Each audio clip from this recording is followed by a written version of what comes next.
Yesu ashimwe. Gloire à Dieu. Twongeye kugaruka muri cya kiganiro gikorwa na communauté Pierre Vivante. Nous revenons dans l'émission qui est préparée par la communauté Pierre Vivante. Uyu munsi dufite umutwe w'amagambo. Le thème d'aujourd'hui, Uravuga ngo ukoresha ute ururimi rwawe kubaha Imana. comment tu utilises ta langue pour honorer Dieu. Impamvu nkoresheje ukoresha ute ururimi rwawe mu kubaha Imana. La raison pour laquelle je vous dis ce thème, Ururimi ni urugingo rukomeye mu muntu. la langue c'est une partie très importante dans une personne. Twongeye kuganira rero kubera ko ururimi rusohora ibyo umutima utekereza. Nous allons en parler parce que la langue sort ce que pense le cœur. Ururimi rurica ariko ruranakiza. La langue tue et la langue sauve. Ndagira ngo ugiye gutekereza ururimi rwawe rwashobora kugukiza gute, rwashobora kwica abandi bantu gute. J'aimerais bien que tu aies une réflexion en te posant la question comment ta langue peut tuer et comment ta langue peut sauver les gens. Ni gute warukoresha rukakugirira akamaro. Comment tu peux l'utiliser pour qu'elle soit importante pour toi. Ni gute warukoresha rugafasha abandi. Comment tu peux l'utiliser pour aider les autres. Bibiliya iratubwira ngo umuntu atungwa n'icyo ruzana. La Bible nous dit que quelqu'un dépend de ce que la langue amène. Ndagira ngo urebe mu Bukristo. J'aimerais bien le voir dans le christianisme. Urukoresha comment tu utilises la langue mu buzima bwawe bwa buri munsi. Dans ta vie quotidienne. Mu bantu bana nabo urukoresha gute. Avec les gens que tu vis ensemble, comment tu utilises la langue. Ijambo ni ikintu gikomeye. La parole c'est une chose très importante. Ni igituruka muri wowe. Parce que c'est quelque chose qui vient de toi. Icyo uvuga, ce que tu parles, kigaragaza wowe. Ce que tu dis reflète ton image. Nicyo kigupresenta. C'est ça qui te représente. Ndagira ngo mumfashe. J'aimerais bien que vous m'aidez. Gutekereza. Penser. Ingaruka. Les conséquences. Z'ijambo iryo ari ryo ryose wakora. De la parole que tu peux utiliser. Haba mu kazi. Que ce soit au travail. Haba muri famille yawe. Que ce soit dans ta famille. Haba ku mwana wawe. Que ce soit sur ton enfant. Haba no kubukoresha. Même pour les gens à qui tu utilises. Yewe no kurikoresha nawe ubwawe ku buzima bwawe. Même comment tu peux l'utiliser sur ta vie. Ijambo rigira bubasha ki? Ese ujya utekereza aho rigera? Quelle est la capacité de la parole? Est-ce que tu peux penser où la limite de la parole? Où arrive cette parole? Icyo ni ikintu nifuje ko uyu munsi duhagararamo. C'est ça que j'ai voulu que on parle là-dessus. Kuko abantu benshi. Parce que beaucoup de gens. Nanjye ndimo. Et moi aussi. Ururimi ni ikintu kidufasha mu buzima bwa buri munsi. La langue c'est quelque chose qui nous aide dans notre vie de tous les jours. Ariko ni n'urugingo rutudetruiza buri munsi. Mais c'est aussi une partie de nous qui nous détruise tous les jours. Ushobora kwica umuntu ukoresheje ijambo. Tu peux tuer quelqu'un en utilisant la parole. Kuvuga gusa. Juste parler. Ukamwica mu bitekerezo. Et tu le tues dans ses pensées. Impamvu hariho ubugome bwinshi ku isi. La raison pour laquelle il y a beaucoup de méchanceté dans ce monde. Ni urukundo ruke. Il y a peu d'amour. No gukoresha ururimi nabi. Et d'utiliser dans une mauvaise langue. Ni gute umutima wawe wakuyobora gukora ibyiza hagati y'ibibi. Comment ton cœur peut te conduire à faire du bien au milieu des mauvaises choses. Ni gute se urundi rurimi rw'undi muntu rutagukoresha ibibi. comment la langue d'une autre personne ne peut pas t'utiliser dans les mauvaises choses. ngewe ntekereza ko ububi ntago buturuka mu mutima. Moi, je pense que la méchanceté ne vient pas de cœur, ntago buturuka ku rurimi pardon. ne vient pas de la langue. ububi bw'ijambo buturuka mu mutima w'umuntu. La méchanceté de la parole, ça vient du cœur de la personne. nashatse kugira ngo dutekereze J'ai voulu qu'on pense ijambo conscience la parole conscience. cyangwa se mu kinyarwanda umutimanama. umutimanama wawe Ta conscience ugomba kukwigisha gukora icyiza doit buri munsi. t'apprendre à faire du bien tous les jours. umutima wawe ugomba kukwigisha kurinda ururimi rwawe buri munsi. Ton cœur doit t'apprendre à garder ta langue chaque jour. ijambo ry'Imana riravuga La parole de Dieu nous dit, ngo mbere y'uko uvuga ngo ubanze uzengurutse ururimi karindwi mu kanwa. avant que tu parles, il faut tourner ta langue 7 fois dans la bouche. ntabwo ari ukuzunguza ururimi, C'est pas juste tourner la langue comme ça, comme on le ahubwo dit. ni ugutekereza icyo ugiye kuvuga. Par contre, c'est penser à ce que tu vas dire. kiragira ingaruka ki ku mwana wanjye.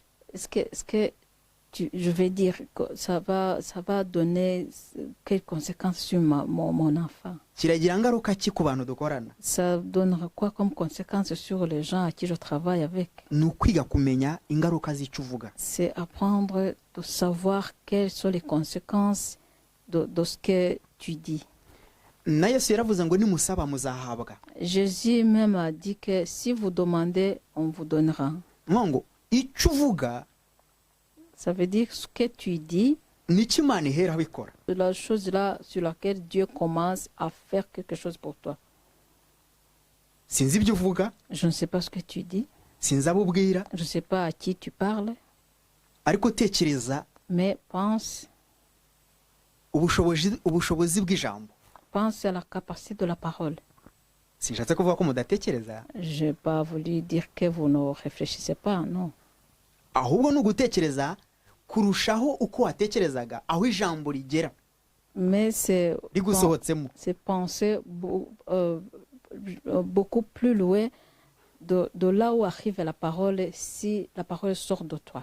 amen. Amen. ndagira ngo uyu munsi turebe tunyuze, reka tubanzirize mu migani. On va aller dans la parole de Dieu dans Proverbes, imigani 18. on va aller dans Proverbes chapitre 18 kugira ngo bidufashe pour que ça nous aide, gutekereza gukoresha ururimi neza. pour que ça nous aide à penser comment utiliser notre langue. Imana ibamfashirize cyane. Que Dieu vous aide beaucoup. ndabakunda, Je vous aime. ni nayo mpamvu mpora nifuza ikintu cyose gituma dukoresha ingingo Imana yaduhaye neza. C'est pourquoi je souhaite toujours que nous utilisons dans la bonne manière toutes les parties que Dieu nous a données. ntabwo nibwira ko mbikoresha neza 100%. Je pense pas que je les utilise bien à 100%. akaba ariyo mpamvu mbibigisha cyangwa se duhugurana muri iri jambo. Et ce qui fait que je vous apprends ça dans la parole. ahubwo nibwira ko guhora duhugurana bidufasha kurushaho utera intambwe zo kumenya Imana. Mais je pense que le fait d'en parler souvent, ça nous aide d'avancer dans la connaissance dans le bon chemin de notre Dieu. kubera ko niko nge ntekereza. Parce que c'est comme ça que moi je pense. niyo mpamvu nkenera ko unyumva nanjye nkakumva, C'est pourquoi j'ai besoin que tu m'écoutes et que moi aussi je t'écoute. kugira ngo twunganirane gutera intambwe. Pour qu'on s'entraide à avancer ensemble. reka dusome ku murongo wa 21. Donc on va aller dans Proverbe 18, verset 20. Imana ibahe umugisha, reka dusome. Que Dieu vous bénisse, on va lire. ururimi nirwo rwica kandi nirwo rukiza, abarukunda bazatungwa n'icyo ruzana. La mort et la vie sont au pouvoir de la langue. Quiconque l'aime en mangera les fruits. imana idufashe cyane. Que Dieu nous aide beaucoup. ururimi nirwo rwica. La langue, c'est elle qui tue. ururimi rukoresha izindi ngingo zose gukora nabi cyangwa gukora neza. La langue utilise les autres parties du corps de bien fonctionner ou de ne pas bien fonctionner. ndagira ngo ngusabe mwene data, J'aimerais bien te demander, bien-aimé, koresha ururimi rwawe neza. utilise bien ta langue. koresha ururimi rwawe guhesha imana icyubahiro. Utilise bien ta langue en honorant Dieu. impamvu ndimo kubabwira aya magambo, La raison pour laquelle je vous parle de ça, bamwe bica abagabo babo bakiriho, les uns tuent leurs époux alors que leurs époux sont encore vivants. abandi bica ababyeyi babo bakiriho, Les autres tuent leurs parents alors que leurs parents sont vivants kubera imbaraga z'ururimi. à cause de la puissance de la langue. ibibazo byose mubona ku isi Tous les problèmes que vous voyez dans ce monde, kenshi biterwa n'abanyabwenge mu by'iyi si bakoresha ururimi nabi. souvent sont causés par les intellectuels qui utilisent leur langue dans les mauvaises façons.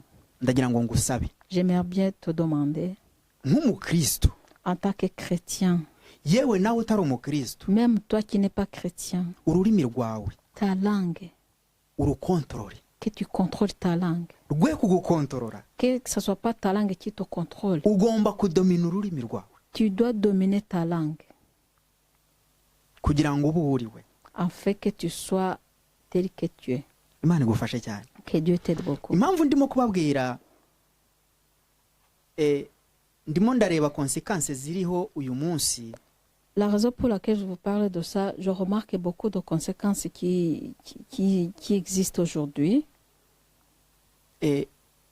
ni ibimenyetso byo gukoresha ururimi nabi. Ce sont des signes qui montrent que on utilise la langue pas dans une bonne manière. haba mu bukristo, Que ce soit chez les chrétiens, yewe ndetse no mu zindi nzego zitandukanye z'isi. même dans les autres niveaux de la société. ariko umuti w'ibibazo byose Mais la solution de tous les problèmes, ni ugukunda mugenzi wawe nk'uko wikunda. c'est aimer quelqu'un comme tu t'aimes. nukunda mugenzi wawe nk'uko wikunda, Si tu aimes quelqu'un comme tu t'aimes toi-même, ntuzamwifuriza ikibi, tu ne vas pas penser du mal sur lui. ntuzamuvuga ikibi, Tu ne vas pas parler du mal sur lui. ntuzamwica akiriho, Tu ne vas pas le tuer alors qu'il est vivant. ntuzagira urwango muri wowe, Tu ne vas pas avoir la haine en toi. ahubwo uzagira imbabazi. Tu vas avoir la pitié. hariho ibintu bimwe na bimwe ngewe ntajya nemera nk'umukristo. Il y a les choses que moi, souvent, que j'accepte en tant que chrétien. nshingiye ku bwenge imana yaduhaye n'urukundo. En se basant sur l'intelligence que Dieu nous a donnée et l'amour qu'il nous a donné. ngewe burya ntabwo njya nemera ko habaho uburasisite. Moi, j'accepte pas que le racisme existe. ntabwo ibaho. Ça n'existe pas. ahubwo nemera ko habaho urwango. Par contre, je suis d'accord que la haine existe. urwango nirwo rukora ibibi byose mubona. C'est la haine qui fait toute mauvaise chose que vous voyez. iyo unyanze, Quand tu m'aimes pas, rwa rurimi rukoresha umubiri gukora ibidakorwa. ta langue là utilise le corps de faire ce que tu ne devais pas faire. impamvu nkoresheje ayo magambo, La raison pour laquelle j'ai utilisé ces paroles, umuntu arakubwira ngo uyu muntu ni mubi, quelqu'un te dit telle personne est mauvaise. kubera ishusho ye, kubera uko asa, njye ntabwo ibyo mbyemera. À cause de son visage ou bien comment il ressemble. Mais moi, je ne suis pas d'accord. ububi bw'umuntu buri mu mutima w'umuntu La mauvaise chose de la personne, c'est dans son cœur. noneho bwa bubi bugakoresha ururimi n'umubiri izindi ngingo z'umubiri. Et ces choses mauvaises-là de la personne utilisent son cœur et les parties de son corps. ngewe nsanga ikintu abantu bose dukwiriye kumenya ni ukumenya kurwanya icyo twita urwango ruturuka mu mutima rugahereza ururimi narwo rugahereza izindi ngingo z'umubiri gukora ibyangwa n'Uwiteka.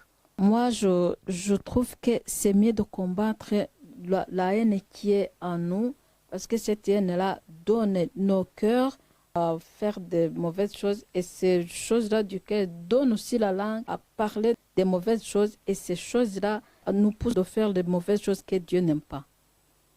Imana idufashe. Que Dieu nous aide. Reka nkoreshe ibintu biriho bifatika. Je vais utiliser des choses que vous tous vous remarquez. Hano muri iki gihugu turimo cy'Ububirigi, Dans ce pays que nous sommes, la Belgique, Ababirigi bose ni bamwe. tous les Belges sont les mêmes. Me haba urwango muri bo. Mais il y a la haine entre eux. Umuwaro ntakunda umufurama. Le Wallon n'aime pas le flamand, Kandi bose n'Ababirigi. alors qu'ils sont tous belges. Urumva ikibazo ntabwo ari uburasisite, ikibazo ni urwango rushingiye ku mateka.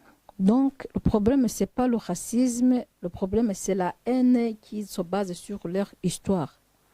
Uruhu rwabo ni rumwe, Leur peau est la même, igihugu cyabo ni kimwe, leur pays est le même, umwami wabo ni umwe, leur roi est le même, ariko barangana. mais ils ne s'aiment pas entre eux. Reka tugaruke iwacu mu Banyarwanda. On va revenir chez nous dans les Rwandais. Twese turi Abanyarwanda. Nous tous, nous sommes Rwandais. Dufite isura imwe, On a le même visage. yewe dufite n'ururimi rumwe. On parle même la même langue. Ariko turangana ngo harimo Mais- Abatutsi n'Abahutu. Mais on ne s'aime pas parce qu'il y a les Hutus et les Tutsis. Ariko nta sura y'Umuhutu ihari, nta n'isura y'Umututsi ihari. Mais il n'y a pas le visage d'un Hutu et le visage d'un Tutsi qui existe. Biravuga ngo Ça veut dire, ikibazo ntabwo ari uburasisite bw'ubwoko, ikibazo ni urwango ruri mu mitima y'abantu. le problème, ce n'est pas le racisme qui est donc c'est pas le racisme qui est basé sur l'ethnisme, mais le problème, c'est la haine qui est dans les cœurs des gens. Nimba uri umukristo, Si tu es chrétien uyu munsi ukaba ugifite urwango muri wowe, et qu'aujourd'hui tu as encore la haine en toi, ndakwingingira guhinduka. je t'en supplie, il faut que tu changes. Ndakwingingira guhindukiza umutima wawe. J'aimerais bien que tu changes ton cœur, Ibabarire wowe ubwawe. que tu aies pitié de toi, toi-même. Nimba hariho ikintu kivuna, S'il y a quelque chose qui pèse lourd, ni urwango. c'est la haine. Ni urwango. C'est la haine. Kuko ni umutwaro wikoreye ugendana nawo buri munsi. Parce que c'est un fardeau que tu portes et que tu marches avec tous les jours. Twese na hano mu bazungu n'abirabura duhujwe n'amaraso amwe. Nous tous, que ce soit nous, les noirs et les blancs, on est unis par le même sang. Intege nke z'umwirabura nizo ntege nke z'umuzungu. La faiblesse d'une personne noire, c'est la même faiblesse d'une personne blanche. Mubyara kimwe abadamu, Vous, surtout les dames, vous couchez de la même manière. yewe ni amezi 9. Vous êtes enceinte pendant 9 mois. N'abagabo intege nke zabo ni zimwe. Même les hommes, leurs faiblesses sont les mêmes. Turapfa iki? Pourquoi on ne s'aime pas? Duhindure gutekereza, Il faut qu'on change les réflexions. duhindure imikorere, Il faut qu'on change nos façons de faire les choses. duhindure imyumvire. Il faut que nous changeons nos comportements. Muri mwebwe mwese Parmi vous, ntawigeze ahitamo kubaho uko ari. il n'y a personne qui a choisi comment ils vivent. Ntawahisemo po, Il y a, ntawahisemo isura ye. il y a Uruhu personne rwe. qui a choisi sa peau. Ushobora guhitamo aho utura, Tu peux choisir là où tu peux habiter, ariko ntushobora guhitamo uko usa. Mais tu ne peux pas choisir comment tu dois ressembler. ibyo bigenwa n'Imana. Ça, c'est Dieu qui prévoit ces choses. Ndashaka kubasaba J'aimerais bien vous demander, wihanga amaso ibitakwiriye guhangwa il ne amaso, faut pas fixer ton regard à ce qui n'ont pas de valeur. wiha umutima wawe ibyo utakwiriye guha umutima. Il ne faut pas donner ton cœur à ce que tu ne dois pas donner ton cœur. Ndakwinginze kunda mugenzi wawe nk'uko Je t'en wikunda. supplie que tu aimes ton prochain comme tu t'aimes. Ikitagenda muri mugenzi wawe mubwira ati kisingikunda Ce qui ne mu va rukundo. pas dans ton prochain, dis-lui que tu ne l'aimes pas.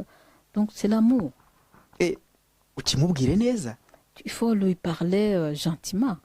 Njyewe ntekereza ko nta sura nziza ibaho, Moi, je pense qu'il n'y a pas un beau visage qui existe. ariko ntekereza ko habaho umutima mwiza. Mais je pense qu'il y a un beau cœur qui existe. Umutima mwiza rero Le bon cœur utanga n'amagambo meza. donne les bonnes paroles. Umutima mwiza Le bon cœur utanga urukundo. donne l'amour. Umutima mwiza ukonsidera abandi bantu Le bon cœur considère les autres kandi wifuriza ibyiza abandi bantu. et souhaite des bonnes choses aux autres. Reka nkubwire, Laisse-moi te dire, nta kimana itagukorera ufite umutima mwiza. il y a ce que Dieu ne peut pas te faire tant que tu as un bon cœur. Nta n'icyo umuntu wo mu isi atagukorera ufite umutima mwiza. Il y a ce qu'une personne de ce monde ne peut pas te faire tant que tu as un bon cœur. Ni iki gituma utakiri uwo kwizerwa? Pourquoi tu n'es pas quelqu'un à qui on peut faire confiance? Ni iki gituma umuntu atakugirira icyizere? Qu'est-ce qui te pousse à ce que quelqu'un ne peut pas te faire confiance? Ese ko umutima wawe ni mwiza imbere y'Imana? Est-ce que ton cœur est bon devant Dieu? Ese ko umutima wanjye ni mwiza imbere y'Imana? Est-ce que mon cœur est bon devant Dieu? Ntabwo njya nibwira ko ndi umuntu mwiza, Je ne me dis pas que je suis quelqu'un de bien, ariko nifuza kuba umuntu mwiza. mais j'aimerais bien être quelqu'un de bien. Ntabwo njya nibwira yuko ndusha abandi bantu ubwenge, Je ne me dis pas que je suis plus intelligent que les autres, ariko nifuza kugira ubwenge. mais j'aimerais bien avoir l'intelligence.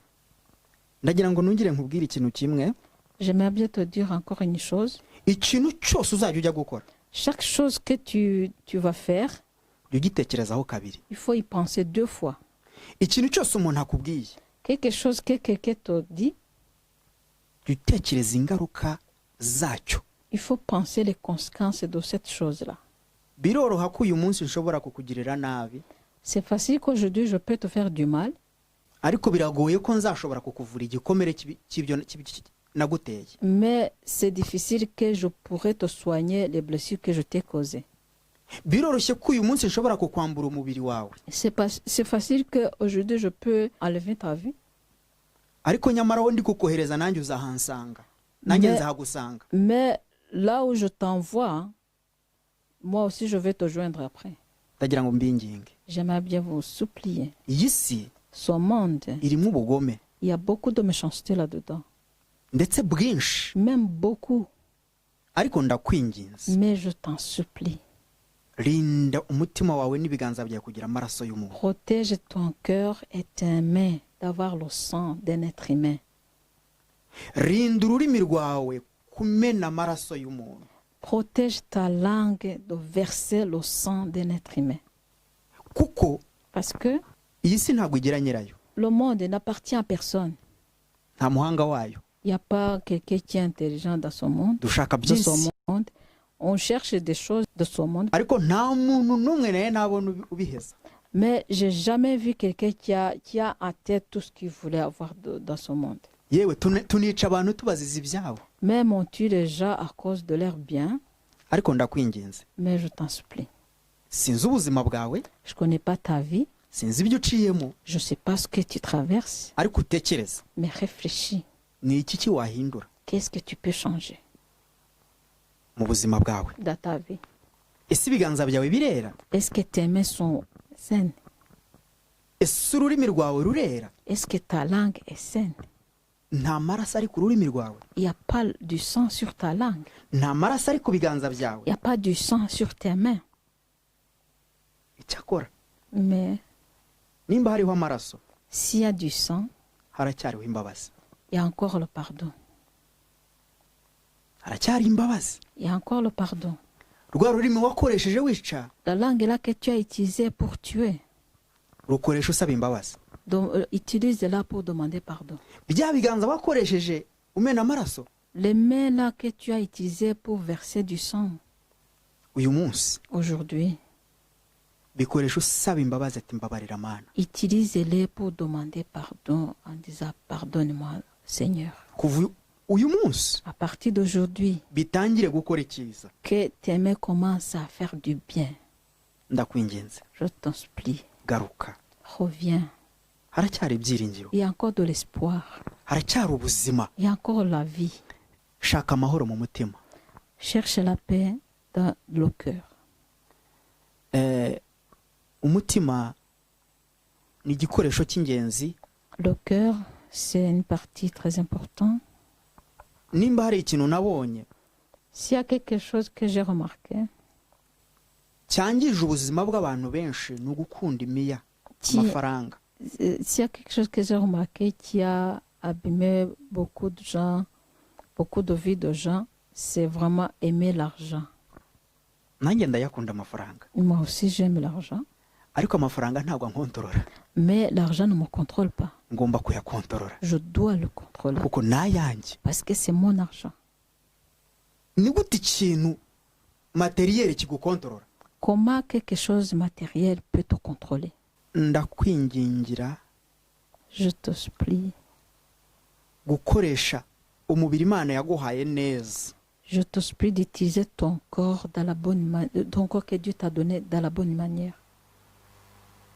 Reka dusome muri Timoteyo On va aller dans Timothée. impamvu nshaka ko dusoma Timoteyo La raison pour laquelle j'aimais bien qu'on lit en Timothée, ni ukugira ngo bidufashe gutekereza gukora icyiza. Timoteyo wa mbere c'est pour que ça nous aide à faire du bien. igice cyaho cya gatandatu no turubusome.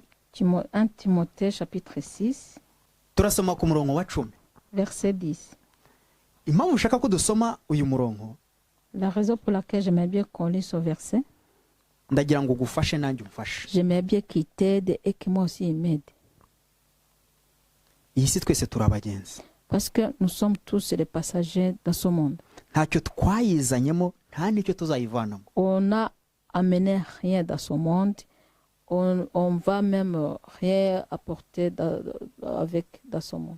Reka ibintu materiel byo gutwara ubumuntu. Laisse les choses matérielles que ça ne te prenne pas ta vie ou ta personnalité. Imana abeho umugisha, Que Dieu vous bénisse. kuko gukunda imiya ari umuzi w'ibibi byose. Ariho abantu bamwe bazirarikiye barayoba, bava mu byo bizera, bihandisha imibabaro myinshi.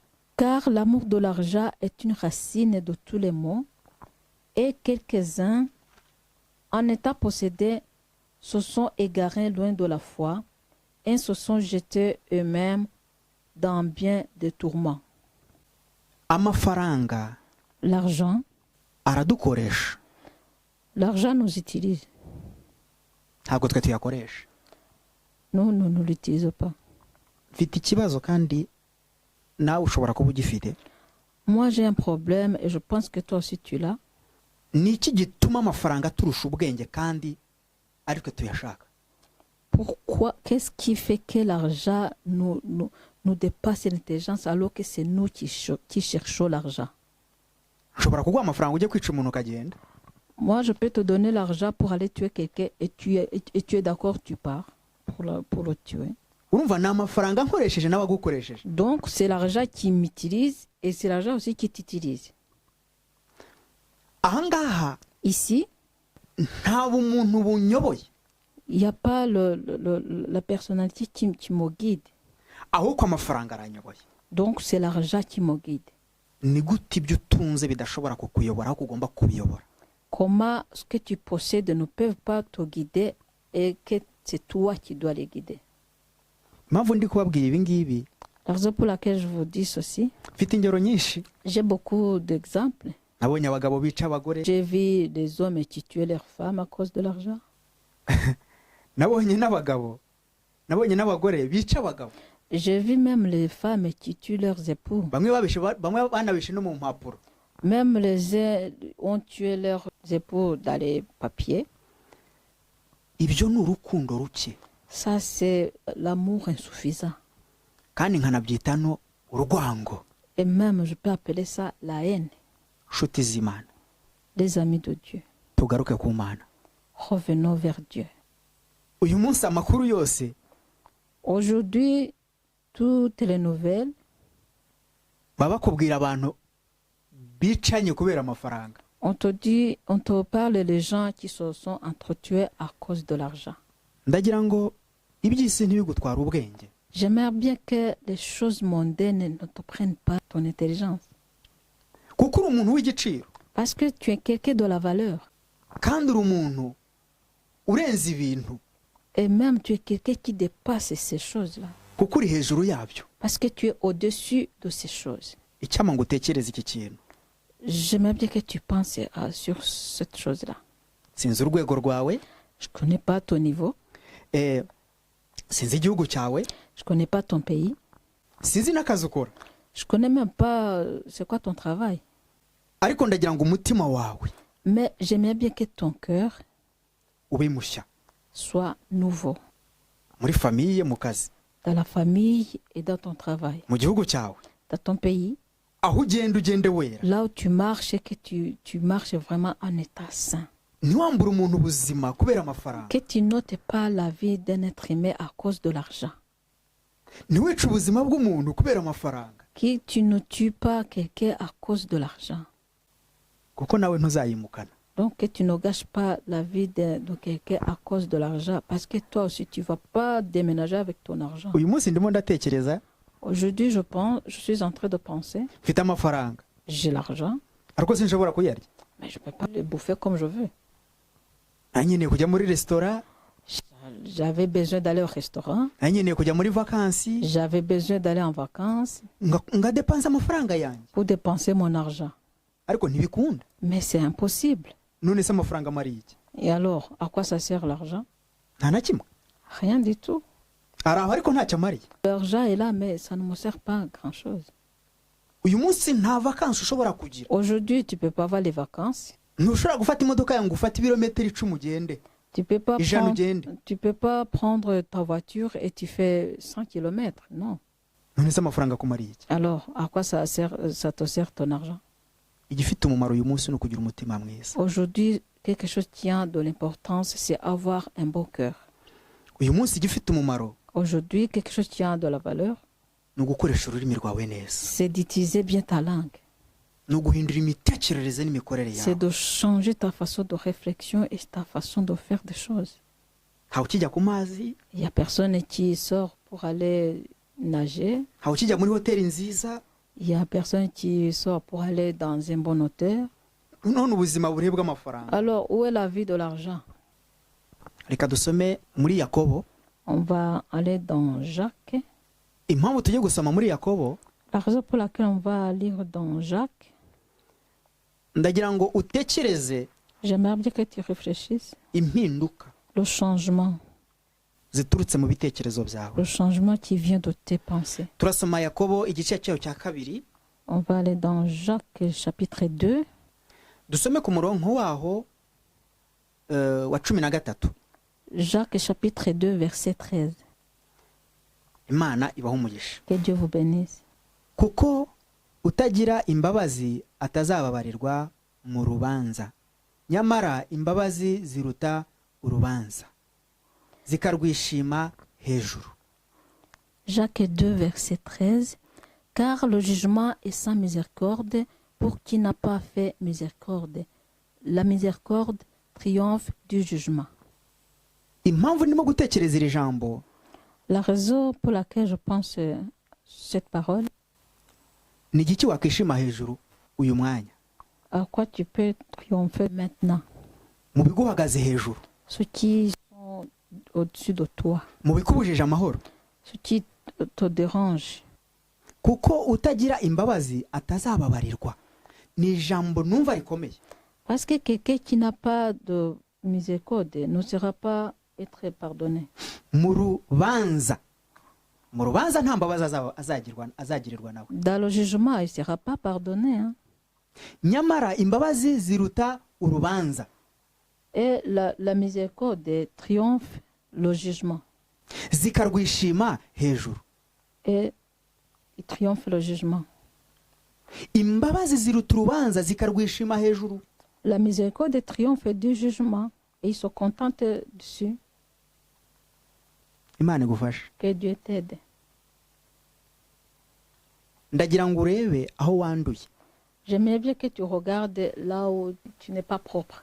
ku rurimi rwawe, Que ce soit sur la langue, ta langue, ku biganza byawe, sur tes mains, mu mutima wawe, dans ton cœur, mu mubiri wawe. dans ton corps. ni iki kikwanduje? Qu'est-ce qui t'a fait salir? ni igiki imbabazi zakishima hejuru muri wowe? C'est quoi le pardon peut triompher dessus en toi? ngo kuko utagira imbabazi atazababarirwa nawe. Parce que quelqu'un qui n'a pas de pardon, il ne sera pas pardonné. ese ujya ugira imbabazi? Est-ce que tu as le pardon en toi? ese iyo bakubwiye kugambanira umuntu wumva wamugirira impuhwe? Est-ce que quand on te dit de faire les propagandes sur quelqu'un, tu peux avoir pitié de lui? wumva wamukiza? Tu peux vraiment le sauver? wumva warinda ubugingo bwe? Tu peux vraiment garder sa santé? imana igufashe. Que Dieu t'aide. reka tujye muri aho ngaho nyine muri icyo muri yakobo mu gice cya 3. On reste dans Jacques. On va lire chapitre 3, ku murongo wa 5. verset 5. imana idufashe. Que Dieu nous aide. ibi byose turimo gushakisha kugira ngo ugire icyo uhindura mu mitekerereze n'imikorere.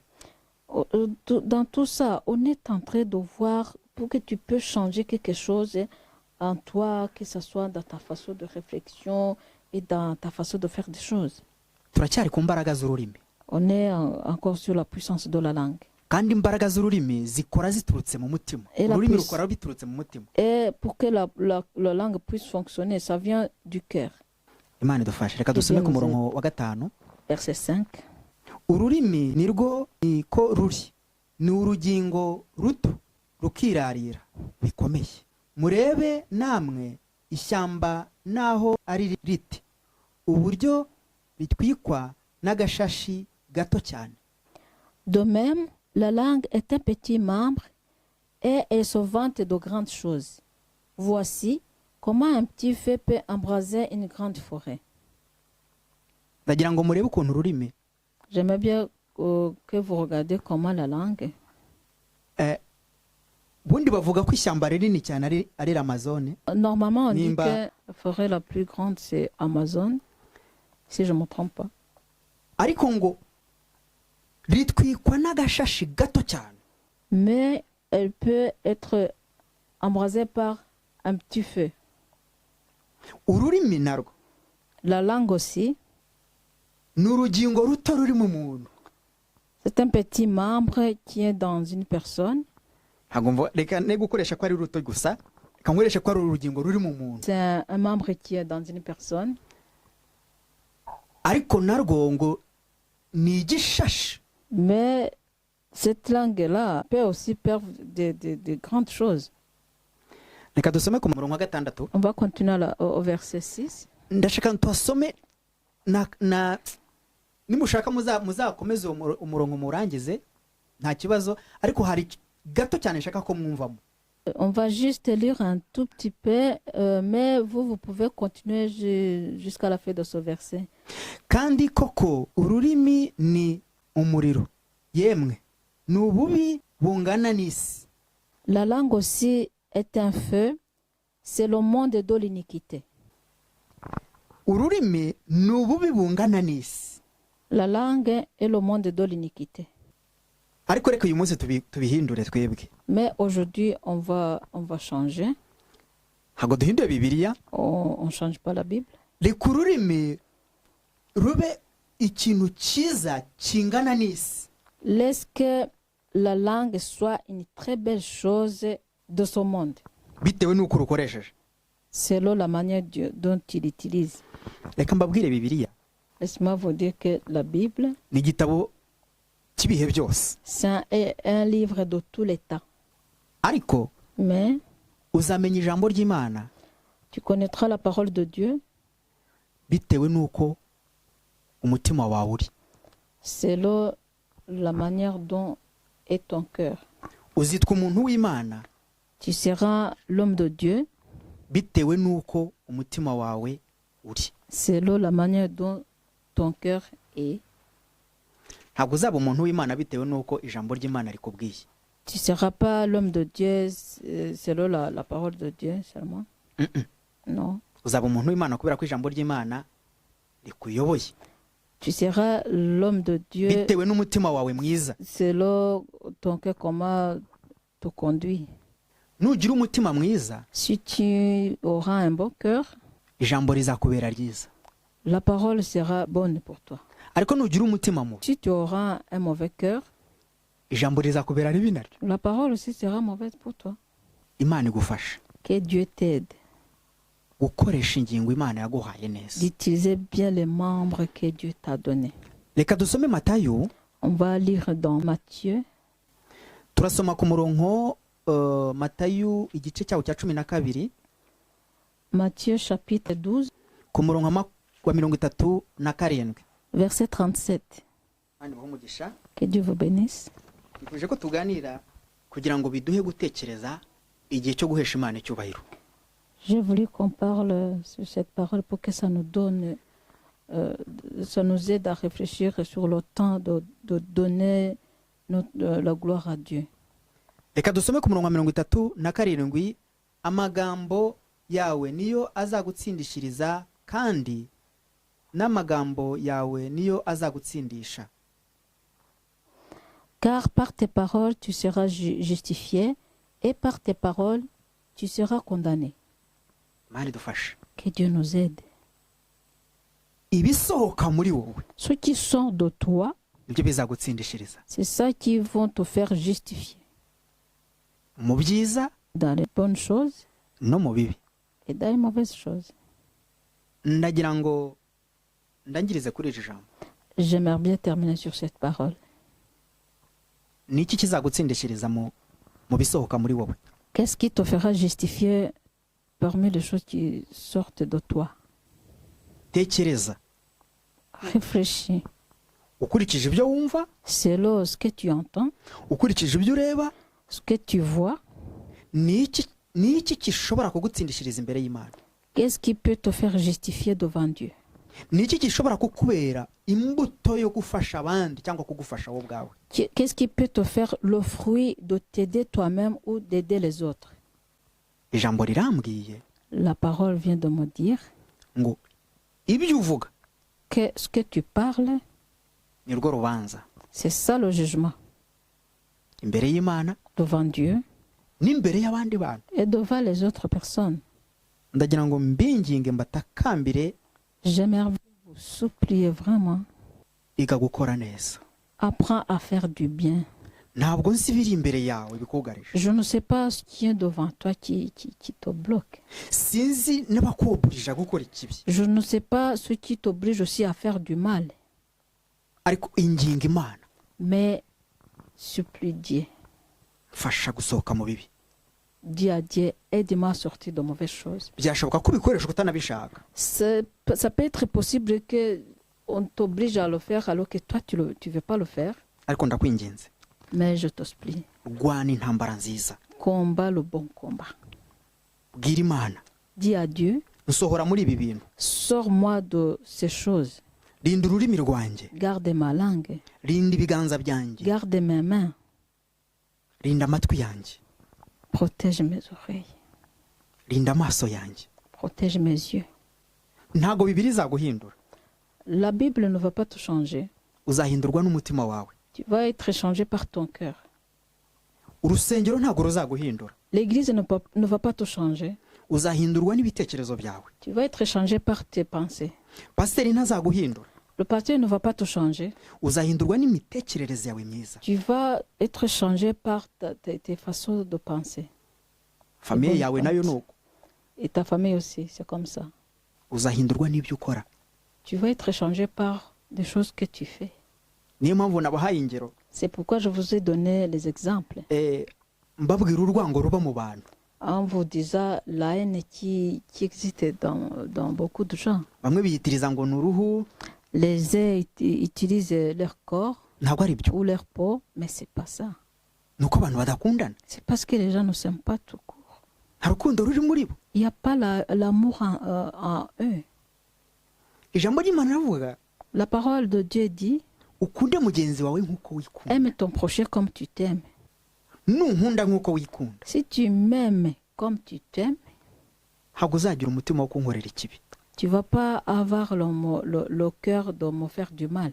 Impamvu ngirira nabi La raison pour laquelle tu me fais du mal, nuko ntabwo wifuza ko mbaho nk'uko nawe ubayeho. parce que tu ne veux pas que je vis comme toi aussi tu vis. Reka mbasabe ikindi, J'aimerais bien vous demander autre rwanya chose. ikintu cyitwa ishyari muri wowe. Combat quelque chose qu'on appelle la jalousie en toi. Rwanya jalousie, Que tu combats la jalousie. rwanya ikintu cyo kwikunda wowe ubwawe. Que tu combats l'égocentrisme. Shaka baho nk'abandi, baho wowe n'abandi. Vis toi et les autres. Reka mbeho nawe ubeho. Laisse que je vis et que toi aussi tu vis. Reka ndye nawe urye. Laisse que je mange et que toi aussi tu manges. Reka ndyame nawe uryame. Laisse que je dors et que toi aussi tu dors. Iha amahoro. Donne-toi la paix. Ishakemo ubwiza. Cherche en toi la beauté. Wishaka ko abantu babukubonamo. Il ne faut pas chercher que les gens voient la beauté en toi, non. Banza ubwibonemo d'abord. Il faut que ce soit toi qui vois la beauté en toi d'abord. Ishakemo icyiza. Cherche en toi une bonne chose en toi. Shaka indi shusho muri wowe. Cherche une autre image en toi. Ariko unyuze mu mutima. Mais en passant par ton cœur. Kugira ngo uhindure imibereho. Pour que tu puisses changer ta façon de vivre. Imana igufashe. Que Dieu t'aide. Ndakwifuriza. Je souhaite pour toi. Change. Hindura ibintu. Change les choses. Hindura ibintu mu rugo rwawe. Change les choses à la maison. Hindura ibintu mu kazi kawe. Change les choses dans ton travail. Wibeshyira mugenzi wawe. Il ne faut pas parler du mal à ton prochain. Reka nkubwire. Laisse-moi te dire. Niba mwirukana urunguka iki? Si on licencie ton prochain, toi tu vas gagner quoi? Niba mwirukana mu nzu arimo urunguka iki wowe? Si on met dehors quelqu'un qui vivait dans sa maison, et toi tu vas gagner quoi? Reka nkubwire, ubugome ntabwo ari ikintu. Laisse-moi te dire, la méchanceté c'est pas une chose. Ejo urahaza, ejo hawe urahazi. Est-ce que toi tu connais ton avenir? Uzi iby'uyu munsi. Tu connais que les choses d'aujourd'hui. W'ibyo uri gukora. Des choses que tu es en train de faire. Ariko ntuzi iby'ejo. Mais tu connais pas les choses de demain. None se kuki utazi iby'ejo, kuki uri gushaka kugirira nabo wundi? Alors, comme tu connais pas les choses de demain, pourquoi tu veux faire du mal à quelqu'un? Gira guhinduka. Il faut que tu aies le changement en toi. Ndabikwingingiye. Je t'en supplie. Kandi ejo ni heza. Et demain, ça sera bon Nukora neza. si tu fais du bien. Kandi nukora nabi. Mais si tu fais du mal, Ijambo ry'Imana riravuga, la parole de Dieu dit, buri kintu cyose kigira ingaruka yacyo. chaque chose a ses conséquences. Cyaba icyiza, Que ce soit une bonne chose, uzabona inyungu y'icyiza. tu verras les intérêts de cette bonne chose. Cyaba n'ikibi, Et si ce sera une mauvaise chose, uzabona n'inyungu yacyo. tu auras aussi les bénéfices de cette mauvaise chose. Irinde gukora ikibi. Il faut que tu prennes garde à ne pas faire du mal. Ndatekereza ko utazaba nka marayika, Je pense que tu vivras pas comme un ange. ariko ntubikore Mais il faut ubigambiriye. faut pas faire du mal en ayant envie en toi. Irinda ururimi rwawe n'umutima. Garde ton cœur et ta langue. Ndakwinginga, ambara undi mwambaro mushya. Je t'en supplie que tu portes une autre vêtement. Mu buryo bw'umwuka, Dans la façon spirituelle mu buryo bw'uyu mubiri wambaye. et même dans la façon de la chair que tu portes. Nta kintu nabonye kitagira agaciro nk'uyu mubiri twambaye. J'ai remarqué que quelque chose qui n'a pas de valeur, c'est vraiment la chair que nous portons. Uguhinduka isaha ku isaha. Cette chair peut changer à chaque instant ou à tout moment. Ukwanga umunota ku munota. Cette chair peut te trahir dans une minute à l'autre. ufite uyu mubiri ni bombe dutwaye. Cette chair que nous portons, c'est une bombe que nous transportons. ubyuka uri muzima Tu te lèves en étant en bonne santé ukira warwaye. et à la fin de la journée, tu es déjà tombé malade. ufite umubiri uhinduka nka meteo. Au fait, notre corps change comme la météo. irinde. Protège-toi. Ntabwo Garde-toi. wowe nturemye mu cyuma. Toi, tu n'es pas créé en métal. Hein. wigirira nabi umuntu Il ne nkawe. faut pas faire du mal à quelqu'un qui est comme toi. wikanga umuntu kubera uko Il ne asa. faut pas lui faire peur. C'est sa manière dont il ressemble. wikanga umuntu kubera uko avuga. Il ne faut pas faire peur à quelqu'un parce qu'il parle de telle sorte. Non. ntabwo yabihisemo nawe. Il n'a pas choisi d'être comme ça. Hein. ntabwo nzi ikimutera kuvuga uko avuga ukabyanga. Je ne sais pas ce qui le fait parler comme il parle et que toi tu le détestes. ariko nawe ntiyabihisemo. Mais lui aussi n'a pas choisi. ntabwo yahisemo uruhu rwe. Il n'a pas choisi sa peau. ntabwo yahisemo umuryango we. Il n'a pas choisi sa famille. mukunda uko ari. Aime-lui tel qu'il est. mwubahe uko ari. Respecte-lui tel qu'il est. wigendere. Et tu pars. rwanya urwango. Combat la haine. nicyo kiganiro cy'uyu munsi. C'est ça l'émission d'aujourd'hui. ni ukurwanya urwango. C'est combattre la haine. urwango ruhera mu mutima La haine qui commence dans le cœur rugasohokera ku rurimi et qui sort de la langue rugahereza amaboko gukora ibidakorwa. et qui donne les mains à faire des choses qu'on ne doit pas faire. kankubwire. Laisse-moi te dire, garuka. reviens, garuka. reviens. reba umubyeyi wawe ukuntu ari mwiza. Regarde comment tes parents sont bons. reba umuvandimwe wawe ukuntu ari mwiza. Regarde comment ton frère est beau. ni iki cyatuma umwambura ubuzima. Pourquoi, qu'est-ce qui te pousse à ôter sa vie? uwo uri we wese Quel que soit que tu es, irinde. protège-toi, garde-toi. nababwiraga ngo uyu munsi isi yose iri muri gereza. Je vous disais qu'aujourd'hui, tout le monde entier est en prison kubera korona. à cause de corona. mu myaka ibiri ishize Il y a 2 ans passés, ntawatekereza ko twagira ibi bihe. il n'y a personne qui pouvait penser qu'on pouvait avoir le temps comme ça. iyi si ni bombe nayo dutwaye. Ce monde-là aussi, c'est la bombe que nous portons. irateze. C'est le bombe à retardement. nimba umunsi umwe tubyuka Si un jour nous nous réveillons bakakubwira ngo ntusohoke kubera ko hari indwara iri bugufata usohotse, et qu'on te dit il ne faut pas sortir parce qu'il y a une maladie qui va t'attraper si tu sors, kandi uraza gufungura idirishya, et que tu vas ouvrir la fenêtre, kandi uraza gufungura umuryango, tu vas ouvrir la porte kandi uraza gushaka guhaha, et tu vas avoir besoin d'aller faire les courses kandi wa mwuka uraza guhura nawe, et tu vas rencontrer l'air là qui circule. ubuhungiro tubufite hehe? Où est-ce qu'on a le refuge? n'ubu ubwe ngo nakuzanira ibyo kurya mu rugo ntumwizeye. Même quelqu'un que tu vas demander de t'apporter à manger à la maison, tu n'as pas confiance en lui. turi kurwana intambara itarimo amasasu n'ibipanga. On est en train de combattre la guerre qui n'a pas de fusils ou de machettes. habirimo Il n'y a pas. nta muhanga w'iyi ntambara. Il n'y a pas quelqu'un qui est très intelligent de cette guerre.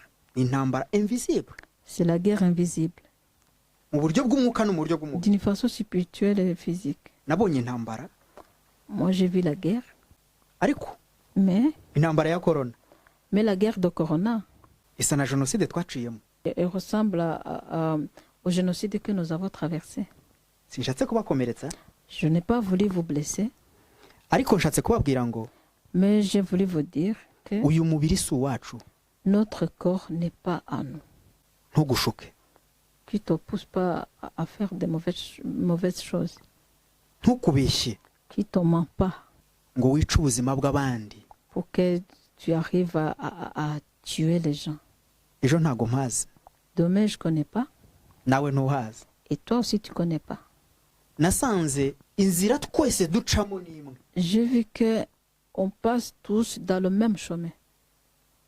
uwo uri we wese, Quel que soit qui tu es, uko usa kose, uko uteye quel que kose, soit comment tu ressembles, icyubahiro ufite icyo udafite. quel que soit ton respect ou le respect que tu n'as pas. duca mu nzira ebyiri. On passe dans deux chemins. inzira ya mbere ni ukubura umwuka.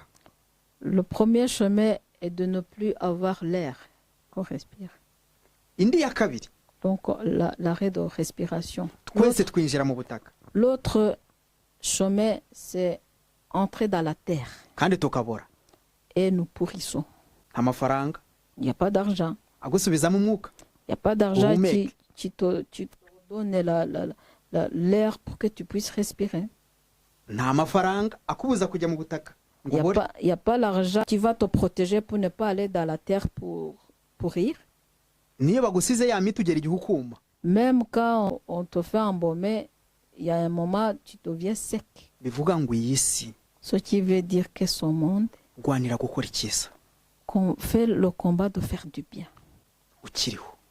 en état vivant. reka dusenga Imana. On va prier. nyagasani Imana yacu, Seigneur notre Dieu, ndasenze je prie abagaragu bawe tes serviteurs badukurikira, qui nous suivent, ubahe umugisha, que tu les bénisses, ubarinde que tu les protèges mu buryo bw'ururimi sur leur langue no mu buryo bw'umutima. et même dans dans le cœur. weze ibiganza byabo Que tu délivres leurs mains kandi uhindure ibyabo bya et kera que tu changes leurs choses passées kugira ngo babohoke. pour qu'ils soient délivrés. iyi si si iwacu, Ce monde n'est pas à nous, Yes. c'est pas chez nous. iyi si irimo iraduhinduka Ce monde est en train de changer n'abantu baraduhinduka. et nous, les gens aussi nous changent. ariko ndakwinginze Mana, Mais je t'en prie, Seigneur, garura ubumuntu mu bantu, ramène le bon cœur dans les gens, shyira abantu gukunda abandi mets l'amour dans les gens pour aimer les autres. mu izina ryawe Yesu. Au nom de Jésus, ndakwinginze je t'en supplie. girira neza imitima ya benshi Restaure beaucoup de cœurs. aho bagiye mu nzu z'imbohe mu bitekerezo babohore. Là où ils ont allé dans les maisons de prison, dans leurs pensées, que tu les délivres, barinde gucira abandi imanza que tu les gardes de juger les autres kandi ubahe guhagarara mu kure. et que tu les donnes à être dans la vérité. bagire urukundo nk'uko bikunda Qu'ils aient l'amour d'aimer les autres comme ils s'aiment eux-mêmes. mu izina ryawe Yesu. Au nom de Jésus. Amen. Amen.